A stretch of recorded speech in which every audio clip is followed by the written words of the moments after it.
This is Daily Blast Live. We're talking about what you're talking about. You all ready for this? This is a sham. No. Nope. Y'all, just stop. Get real.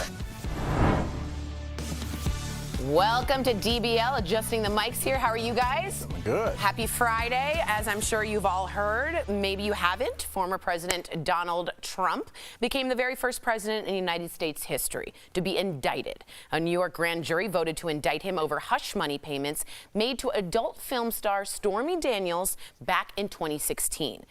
Trump was seen here out at his home in Mar-a-Lago last night with Melania, enjoying dinner with guests. He was reportedly shocked to hear the news, and on his social media, Trump maintained his innocence and called the indictment a quote, an attack on our country. Meanwhile, Trump's attorney was on all the morning shows. Here's what he had to say on the Today Show. Take a look.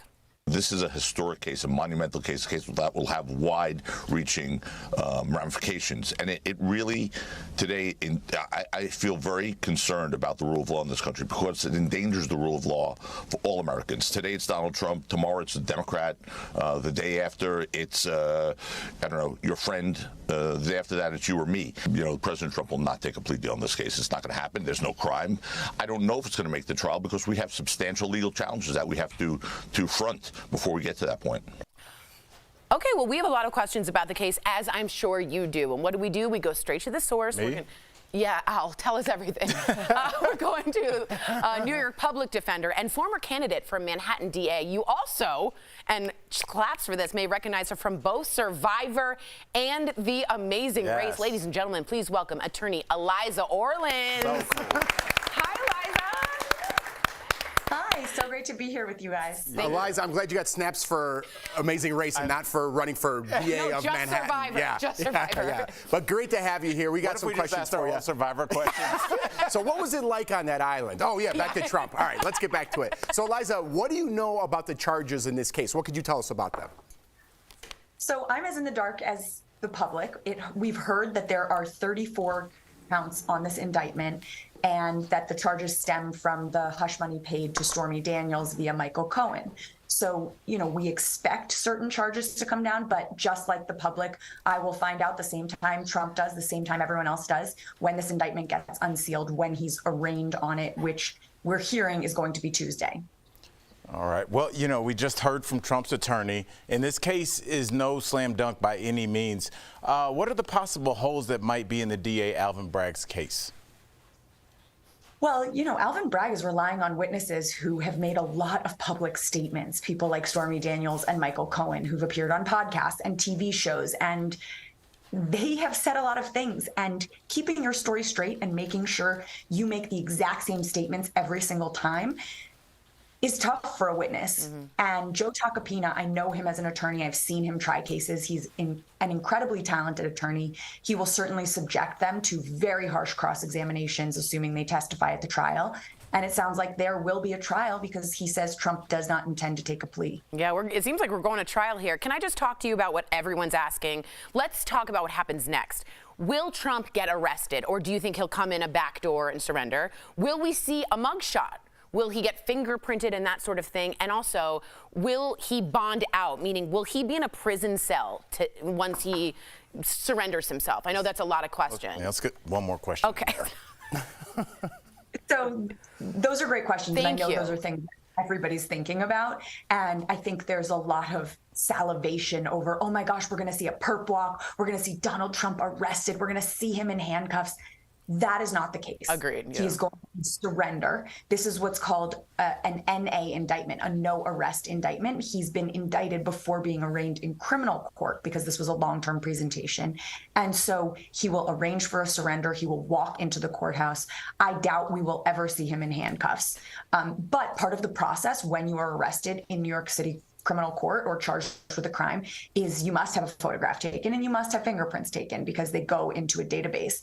And so he will be photographed. Whether or not that mugshot becomes public, I can't say for sure, but we will all find out the charges. We will see him arraigned, and I'm sure there will be an inordinate number of members of the press present for that.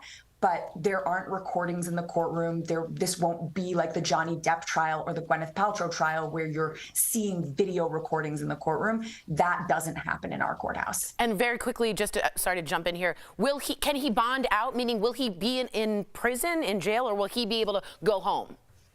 Sorry, there were 5 questions. I know, only did I'm 4. so sorry. But that's an important one. I think people want to know if he's staying in prison or if he's leaving. That's why you asked 6 before. I think it's really unlikely that Trump ever spends a single night in a jail cell. Got it. I think will be charged with crimes that are not even bail eligible. And I don't even imagine there will be conditions on his release that he has no criminal record, his age, all these other factors that are taken into account. I doubt that any amount of bail or bond would be set on this case. Got it. Thank you. We're square? We're good. All right. Have you ever seen Jeff Probst in pants? All right, let's get back to it. Let's get back to it. It seems like Trump is running for president again. How is this going to affect his run? Do you think it's going to be a positive for him or a negative? Well, I think he is certainly someone who knows how to run a PR campaign around things even when they appear to be negatives. Yeah. So I imagine that he will turn this into a positive, that he will call this a political prosecution, that he will rally his supporters based on this. But it's not going to affect his run for president. People ask, oh, well, if he's convicted of a crime, then can he not run for president? But in fact, that's not the case. Wow. Marion Barry from D.C. elected in. Shout out. Yeah, that's your Jail. hometown. All right. Well, let's talk about the trial. I want to know, when do you think it will start? And this might be to Trump's benefit. Will it be televised? Well, I have cases right now where clients of mine were arrested in March of 2020. Now, granted, the courts had some backup, but those cases are just being tried now. Wow. So as we say often, the wheels of justice turn slowly. I think we can't expect a trial anytime soon, although with the notoriety of this case and the unprecedented nature of this case, there is a possibility that they would expedite it in some way.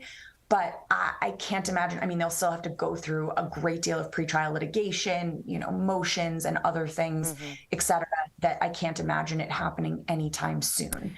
As for being televised, as I mentioned, I've never seen video cameras in any of our courtrooms. Photographers even need permission from the judge to take a still photograph of someone as they are in court. And usually the judge will hear the arguments, give permission, let the photographers step into the courtroom, take a photograph, and then they leave. There isn't I would think that there isn't any reason why this would be an exception and they're going to televise this entire trial. But again, this is an unprecedented case, so I can't say that for certain. Right. I just think it's likely. Go ahead. No, I was just going to say with the Gwyneth Paltrow trial. I was thinking about that. It wouldn't be surprised me if it was televised, because imagine the media, imagine how much coverage that would get. If you're a celebrity, good time to cheat on your wife if that Trump trial's going on. I think it'd be good for him, though. I think just the FaceTime, and he That's wants what that. he wants. Exactly. I think the way he emotes and his faces, he would go viral with memes. I think. And you're seeing him in the news cycle over and over again. Real quick before you go, Eliza, how much time are we looking at? I know we don't know the 30-something charges, but the fraudulent business, is it 4 years? Are we looking at a really long time, or can you judge it at all at this point? Well, at this point, we don't know whether the 34 charges all stem from the same incident or whether they're separate incidents. We know David Pecker testified.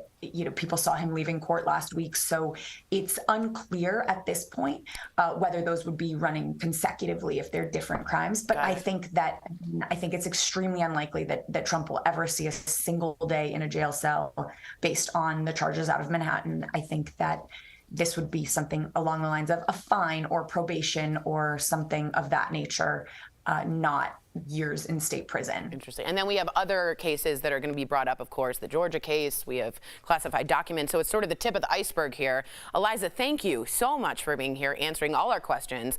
Eliza will be following this case, giving her updates on her Instagram. You can always follow along at @eOrleans. And again, Survivor Amazing Race. That's my favorite part. Just kidding. Thanks again, Eliza. You've been so helpful. Appreciate it. Thank you. Thank you so much for having me. It was great talking to all of you. Absolutely. Come back soon. Coming up on DBL, another court case. Gwyneth Paltrow claims victory in the ski crash trial. What did she really say right here to the man who sued her as she exited the courtroom? And our interview with Toni Collette and John Leguizamo. They're telling us all about their new sci-fi thriller series. Stay tuned for that.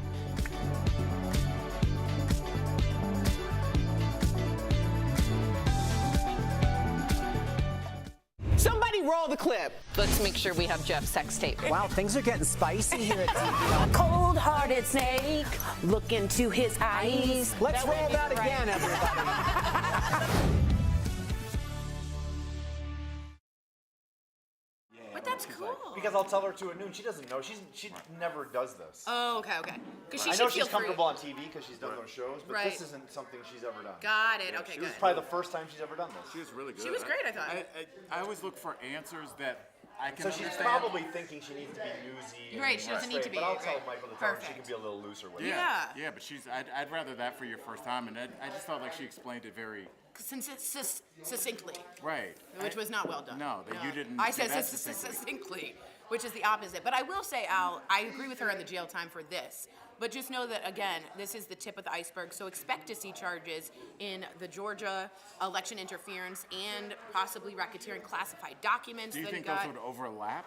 at some point. And it's going to be trial after trial after trial after trial. So he will be wrapped up with money, with legal fees. But again, Al, you made a great point. Like, if you're on the news in any way, that's attention, it's name recognition. Like, and you could see him being a martyr.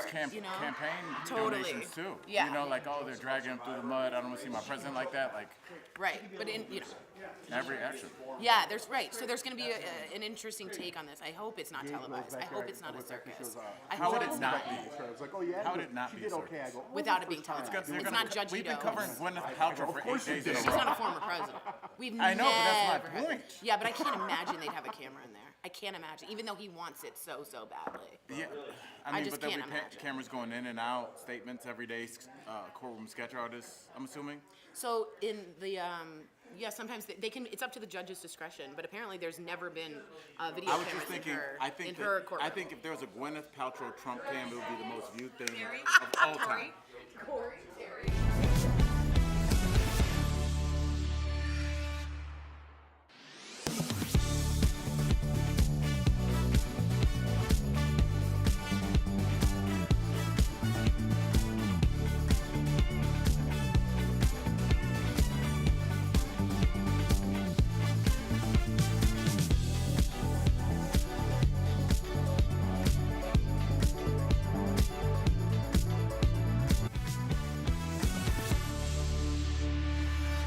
Welcome back. The verdict is in.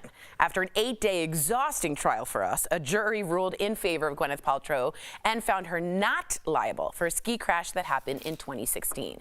It took jurors just over 2 hours to decide, believing Gwyneth over Terry Sanderson, who claimed she slammed into him on a ski hill. The jury also awarded Gwyneth $1 in damages for her countersuit, and I believe her attorney's fees. In a statement, Gwyneth said, quote, "I felt that acquiescing to a false claim compromised my integrity." After the verdict, Gwyneth walked over to Terry, leaned in, and said something to him. Terry told reporters, she said, "I wish you well," and that he responded, "Thank you, dear." I don't know about that. What do you think she said? I would have just said how much my attorneys cost and just walk out. Just write it down and be like, that's for you. Slide it on over. I forgot a zero. Sorry about that. Because it's been since 2019, so we're talking 5 years of Gwyneth Paltrow's lawyers. Those are high-priced attorneys. Right. Yeah. Sorry. You know, to be personal here, my ex-wife and I had a very borderline, strangely amicable divorce to the point where we both used my attorney, and it was still $5,000-6,000 for two people that are like, yeah, I don't care, whatever. And that was so. Can you imagine 2019 Zoom calls, and you know they're rounding up. So even if that phone call is 4 minutes, that was a 60-minute phone call. I don't know, Jeff. CGI reenactments. Oh yeah. Oh, you know how much that costs. Yeah. I remember you always talked about like when you and Jordan were about to get married, and you were like, we're gonna have a low-key wedding, and then they were like, you can light the dance floor and elevate it. I just think that's how her lawyers were like, now look, we can have a sketch of the hill, But if you want to go next level, I got a James Cameron guy. He's ready to do that. She can do it. My Totally brother right. works for Pixar. Let me show you this, guys. This is GMA interviewed a juror for the trial. I want to get your take, Jeff. She said she believed Gwyneth's version of events. Take a look at this. I think, you know, there was in the back of my mind, yes, this woman's an actress. And, you know, I took that into account. But I didn't feel that she had a reason to lie under oath. She's always in the spotlight, so she always has to be honest. So she also said that Terry's vacation pics, Jeff, did not help. And she said, quote, she said, wow, I need to make more money so I can travel this way, seeing that he's almost the most affluent one of the two. What did you think of that? Well, the thing that broke it for me was I'm famous and that video that disappeared, because that would have just done everything, you know, that would have proved everything, who's right, who's wrong. And then I'm famous. Well, you are now, buddy, for all the wrong reasons. You know what I mean? As it pertains to the video that disappeared, it made me think of Dumb and Dumber when he goes, that's for a Lamborghini. Might want to hang on to that. I think, like, wouldn't you hang on to that? Like, how do you lose? It's just like when you're talking, that juror just looked like a regular person like us, and our ears like tingle when you just hear something that doesn't make sense. And you know, if you have a case against a celebrity and all you have is this slam dunk, this is them running into me, and you're like, yeah, we lost it. Somehow, I don't know. I guess I got to go on 9 vacations now. Yeah. It's just not something that especially with the brain injury that he purported. Yeah. Sam called it. Our co-host Sam called it. Sam called it so hard. Someone wrote, didn't she win $1 in this case, Jamie Brighty? I just want to explain. She did win $1, which was basically just, principal. But she also said, you have to pay for my attorney's fees, which is what we were discussing as well. What a day. Right. Donald Trump indicted, Gwyneth let go. Would you be petty about the $1? I'd be like, I want you to drive it over to the house. Pennies, couple buffalo nickels in there. I want you to like really have to find weird coins to equal $1. You write me a check, $1. Yeah, you're gonna make it work. You gotta make that's all pennies. Coming up on DBL, we speak with John Leguizamo and Toni Collette. They're telling us what it was like working on their new show, The Power, and it looks rad. Al is not. Oh.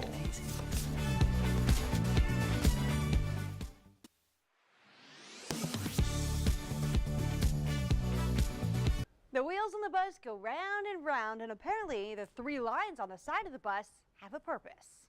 Bob Deuce shared this Facebook post. It says, quote, the 3 black lines on the school buses serve a purpose. The bottom line is the floor of the bus, the middle line is the seat line, the top black line is the top of the seats. These lines of the bus are reinforced, but they also let firefighters know where to cut in case of an accident. Is this true? Let's verify. Part of this viral post is true, but it needs context. My sources are Captain Eric Proswimmer with Jacksonville Fire and Rescue, Student Transportation of America, and the Florida Department of Education. Proswimmer explains that the main purpose of the black lines is not for them to know where to cut, but it could help. The black lines are called rub rails. According to Florida DOE bus specifications, they are required on all buses. They must be black and they must be on specific areas of the bus, at seat level, floor line, and bottom of the outer skirt. Student Transportation of America, which provides buses to school districts around the country, sent a statement saying, quote, while the lines generally line up with specific areas on the school bus, their main purpose is protection in the event of side impact or rollover. Proswimmer says if a school bus was involved in a crash, firefighters would prefer to use the emergency door on the back or the emergency windows. Proswimmer tells me if necessary, the rub rails could inform firefighters on where to cut into the bus because they identify structural members. But that is not their main purpose. Leah Shields, First Coast News, on your side.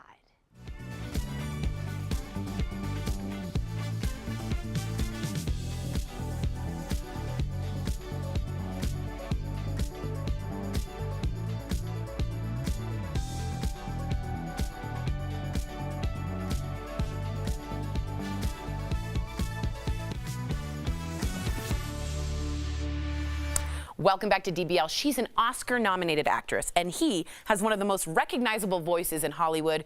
Earlier, we spoke with the Toni Collette and the John Leguizamo about their new series, The Power. Take a look. Mom, I know someone can, aim it. How does yours work? Hey. Please welcome to the show, Toni Collette and John Leguizamo. Yay! Hey! Nice to meet you. Tony, hello. Tony, you said that you shot the entire season for The Power in 5 weeks. John's a funny guy, so did he make the crazy shooting schedule easier or harder for you, Tony? Oh, way easier. This guy's a legend. I loved working with him. Honestly, he made it so fun. He's so talented. He brought so much. He's completely open and present and alive and happy to, play and improvise. And it was always fun. Such a pleasure. I was so excited to work with Tony. I couldn't wait for the first day to shoot because I've always been a big fan of hers. We've never met each other. Never met. Really? Oh, wow. No, and you can never determine the chemistry between people, but it was just so easy. Yeah. Sometimes you don't have chemistry, Totally. and it's really hard to fake that stuff. Yeah, it's me and Jeff. We don't have any of that. None. All right, so as a father of a 16-year-old teenage daughter, this means a lot to me. The teen girls in this show have the special power of electricity. But what would, like both of you guys, what would your superpower have been in high school? I would like to have been invisible, maybe. In high school. I had that. Pervy? It's a little pervy. It's a little pervy. I take it back. I'd like to be. To read minds. Ooh. That could be trouble. I was about to say that could be good and bad. I'm the truth of what's going on. Really? Yes. Oh, I don't know if I want to know. Yeah, I'd rather ignorance is bliss. I'd rather not know what they're saying about me. Yeah, I think you're right. I think it's too you're harsh. Right. Too harsh. All right, John, we're going to get to it. I know we're not supposed to talk about Bruno, but there's a lot of us with children who love Encanto. But you had a rap solo in Encanto, and also you do a little rapping in this series. So is this a hidden talent of yours, John? Yeah, it definitely hidden, that's for sure. Because nobody's offering me a rap contract coming up. And, I went to school with Q-Tip, who obviously leads Tribe Called Quest. Yep. And when he sees this, he might be a little upset with me. Tony, you also released an album a couple of years ago. Is there any singing on set for you guys? A couple of years ago. I think it was 2006. It's quite some time ago. Yeah. Well, I think it's time. I think it's time to pump some life back in an album. You guys should do a little collab, little Ja Rule and Ashanti duet. Tip top, so socialize. Clean out your ears and open your eyes. I'm not taking over. That was pretty good. We'll take that. Oh my gosh, I love it. Okay, so John, you wear so many hats. Something that I think we need to talk about because it's so cool. You are the first Latino to host The Daily Show. Yeah, John! Congratulations. What does that mean to you? And do you ever get nervous when you have a live audience? I'm so excited to be on The Daily Show because I've been a huge fan of The Daily Show forever. And so glad to be a part of it. It's great being the first. And sometimes it's like, why do we always have to be the first? Right. Why hasn't it happened a long time ago? But I'm going to bring a lot of Latin guests. I'm going to do a lot of Latin content. Yes. And I'm going to bring it. And I'm especially glad to be hosting during Hispanic Heritage Month. It's not Hispanic Heritage Month. That's in September. Come on, that was a test, y'all. DBL Nation, the first 3 episodes of The Power are streaming on Prime Video today. Don't miss it. Thank you so much, John and Tony. We'll be right back. Very talented, you two. Thanks, guys.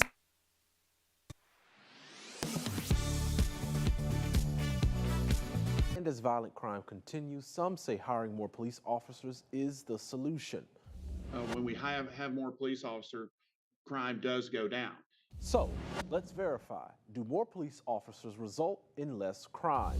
Our sources, the United States Department of Justice, the Memphis Police Department, the Vera Institute, a research organization that studies mass incarceration and policing, and the Memphis Crime Commission. A recent Vera study found that increases in the size of big city police departments coincides with declining crime and homicide rates. But when it comes to southern cities with large black populations like Memphis, that impact can be smaller. In a post-George Floyd, post-Tyree Nichols era, to have public relations so that we can bridge the gap between community and police departments. According to FBI and DOJ data, in Memphis in 2015, there were 21 murders per 100,000 residents. In 2016, that number climbed to 30 and stayed that way for a few years and then spiked again to 44 per 100,000 residents in 2020. 2020. This all occurring as nearly 40% of Memphis' city budget goes to policing and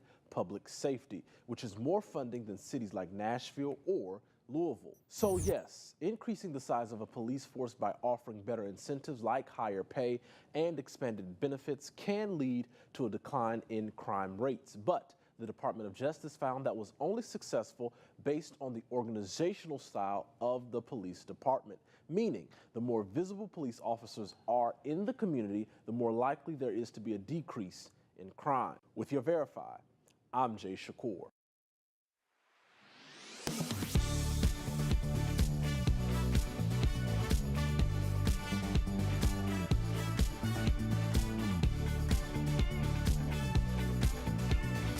In April, Twitter is winding down its blue checkmark verification for public figures. That's left celebrities like Monica Lewinsky worried about impersonators on the platform. One journalist warned it's a crime in some states to impersonate someone on social media. So let's verify. Is that true? Our sources are the National Conference of State Legislatures, Cronenberger-Rosenfeld, and several state laws. Every state has laws that protect against identity theft and false impersonation. 8 states have laws that directly mention social media impersonation, while the rest have broader rules that could include online actions. Generally, the laws criminalize defrauding, intimidating, or threatening someone by pretending to be someone else. For example, Texas makes it a felony, punishable by up to 10 years in prison if you harass a person online by impersonation, specifically including social media websites. The laws don't criminalize satire or parody accounts if it's reasonably clear that the account doesn't belong to the person being parodied, although none of the laws make a clear distinction between parody and harm, leaving the difference up to a court's interpretation. So, yes, it is illegal in some states to impersonate someone on social media in certain circumstances. Whether you Verify, I'm Brandon Lewis.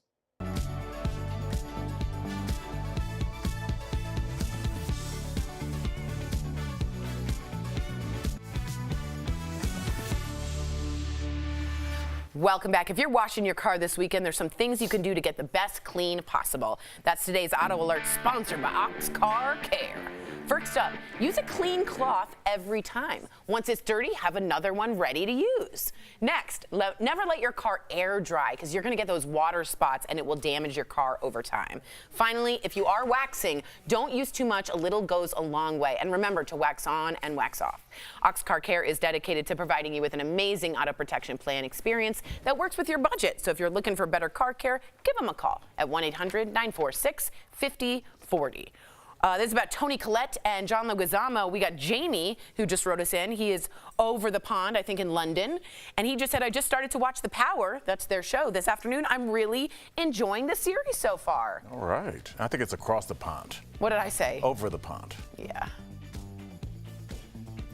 Yeah, DBL's new every day. I was totally wrong. We'll see you same time, same place Monday. Be good to yourselves this weekend and wash your cars.